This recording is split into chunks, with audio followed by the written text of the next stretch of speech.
لک الحمد یا اللہ والصلاة والسلام علیک یا رسول اللہ۔ سامعین کرام، السلام علیکم ورحمۃ اللہ وبرکاتہ۔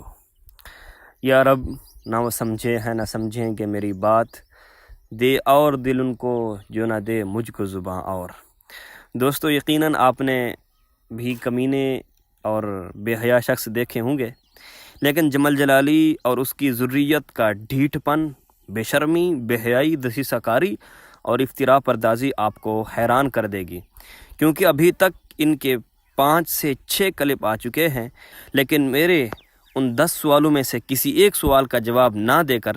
انہوں نے اپنے بے شرم اور کمینے پن کا بھرپور مظاہرہ کرتے ہوئے اپنے منہ کے اوپر لعنت اللہ علی الکاذبین کا ٹھپا تو لگوا لیا ہے، جیسا کہ مشہور شعر ہے، اس زلف پہ پھبتی شب دیجور کی سوجی، اندھے کو اندھیرے میں بڑی دور کی سوجی۔ تو جمل جلالی اور اس کے اندھے چیلے زاہد نعمانی نے بے شرمی، بے حیائی اور کمینے پن کی تمام حدوں کو پار کرتے ہوئے اولاً میرا جواب دینے کی بجائے یقیناً میرے سوالوں سے اور میرے جواب سے بھاگے، کہیں رکنے کا نام نہیں لیتے، جیسے بات تک کرنی نہ آتی تھی تمہیں، یہ ہمارے سامنے کی بات ہے۔ بہرحال آپ سب کے سامنے ان کا مکروہ چہرہ تو عیاں ہو ہی چکا ہے۔ ایسے بندے کی طرف بار بار بھاگ رہے ہیں جو خود ان کو کہہ چکا ہے علل اعلان کہ میں چشتی صاحب کا نمائندہ نہیں ہوں، لیکن جمل جلالی، تو اور تیری ناجائز اولاد، تیرا چیلا زاہد نعمانی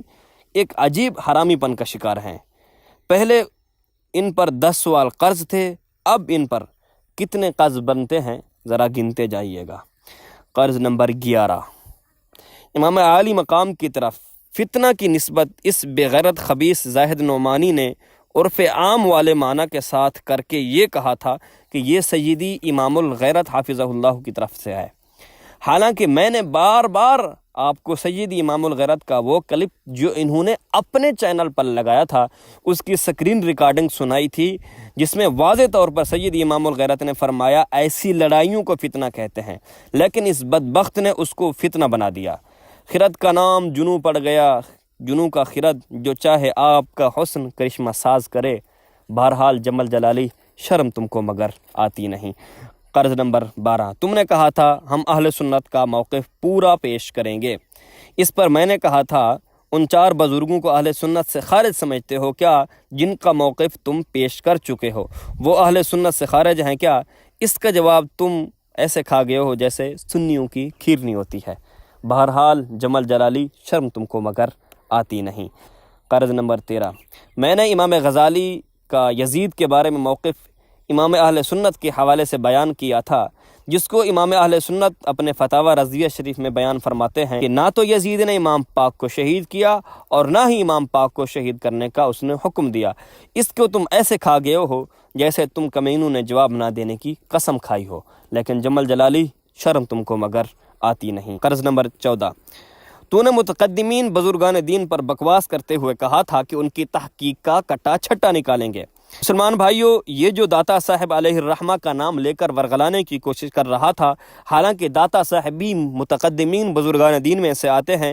جن پر یہ بکواس کر چکا ہے کہ یہ ان کی تحقیق کا کٹا چھٹا نکالیں گے، حالانکہ ان بکواسات سے اس کو توبہ کرنی چاہیے تھی، بلکہ توبہ کرنے کی بجائے اس چور نے چوری اور سینہ زوری کی زندہ مثال کا مظاہرہ کیا ہے۔ لیکن جمل جلالی شرم تم کو مگر آتی نہیں۔ ابھی اس کے نئے کلپ کی طرف اب آتے ہیں۔ زاہد نعمانی، ابھی جو تو نے امام قسطلانی اور حافظ ابن حجر عسقلانی علیہ الرحمہ کے حوالے سے لوگوں کو دھوکہ دینے کی سعی نامشکور کی ہے، میں حیران ہوں کہ اس جاہل کٹے نے ابھی تک ہمارے موقف کو سمجھا تک نہیں ہے۔ سیدی امام الغیرت نے امام احمد بن حنبل اور امام ذہبی کے حوالے سے فرمایا تھا ہم توقف اختیار کرتے ہیں، جس کے مکمل حوالے ان سب کو دیے جا چکے ہیں، مگر تمہارا موقف تھا کہ جو یزید کو فاسق فاجر نہ مانے وہ گمراہ ہے، اہل سنت سے خارج ہے۔ تو بار بار ہم کہہ رہے ہیں اہل سنت سے خارج امام ذہبی کو، حجت الاسلام امام غزالی کو، امام لیث بن سعد کو اہل سنت سے باہر کرو، اور امام احمد بن حنبل کو، بلکہ مزید جرأت کر کے گمراہ قرار دو عبداللہ ابن عباس کو جو امام عالی مقام کو روک رہے تھے۔ اس کا اعترافی بیان تو تمہارے جمل جلالی کا بھی موجود ہے۔ اس کے ساتھ ساتھ عبداللہ ابن عمر کو، جو بخاری میں ہے کہ انہوں نے یزید کی بیعت کو توڑنے والوں کی مخالفت کی، بلکہ خود سیدنا امام عالی مقام کو، جنہوں نے 3 شقیں بیان فرمائیں، جن میں ایک شق اقرار بیعت ہے، بارہا کہا ہے ان کو اہل سنت سے نکالو، گمراہ کہو ان تمام بزرگان دین کو۔ اگر تم نے اپنی ماں کا دودھ پیا ہے، کسی کتیا کا دودھ نہیں پیا، تو یہ تمہارا دعویٰ ہے، اپنے دعوے پر سچے ثابت ہو جاؤ کمینو۔ لیکن جمل جلالی شرم تم کو مگر آتی نہیں۔ قرض نمبر 15، آخری اور بڑی بات، ہم سیدی اعلیٰ حضرت کی طرف خطائے اجتہادی کی نسبت کریں، ان سے اختلاف کریں تو تم ہمیں اہل سنت سے خارج قرار دو۔ تم جمل جلالی سیدہ خاتون جنت کی طرف مطلق خطا کی نسبت کرو، جس کی وجہ سے تجھے جیل بھی ہو چکی ہے،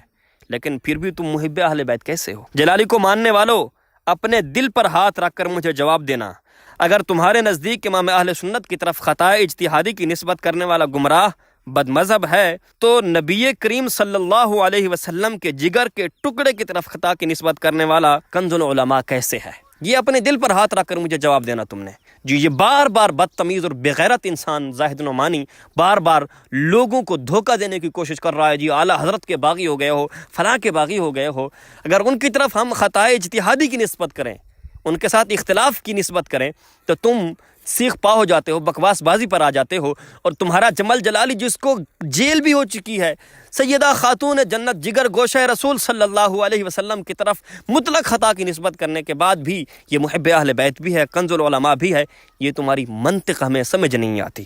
حالانکہ حقیقت یہ ہے کہ صرف اپنے کمینے پن کو چھپانے کے لیے سیدی اعلیٰ حضرت کے پیچھے چھپ رہے ہیں، ورنہ جگر گوشہ رسول صلی اللہ علیہ وسلم کی طرف مطلق خطا کی نسبت کرنے والا ان خبیثوں کے نزدیک کنز العلماء کیسے ہو سکتا ہے؟ مسلمانوں آپ خود سوچئے گا۔ جلالی ذریت اب بھی اگر یہی سوچ تم نے رکھی ہے کہ امام اہل سنت کی طرف خطا اجتہادی کی نسبت جرم ہے، اور سیدہ خاتون جنت جگر گوشہ رسول سیدہ فاطمۃ الزہرا رضی اللہ تعالی عنہا کی طرف خطا کی نسبت درست ہے، تو یقیناً اگر بدبختوں کے سر پر سینگ ہوتے تو تم سب 12 سینگے ہوتے۔ بہرحال ان بدبختوں سیدہ خاتون جنت کی طرف خطا کی نسبت کرنے والے جاہلوں سے مجھے جواب کی امید تو بالکل نہیں، بلکہ ان کے اوپر مزید قرض بڑھنے ہیں۔ عام مسلمانوں سے ضرور کہوں گا جو یہ حب اہل بیت کا لبادہ اڑے ہوئے ہیں، حقیقت ان کی کچھ اور ہے، نہ یہ اعلیٰ حضرت کے ہیں، نہ یہ اہل بیت کے ہیں، نہ یہ امام علی مقام کے ہیں،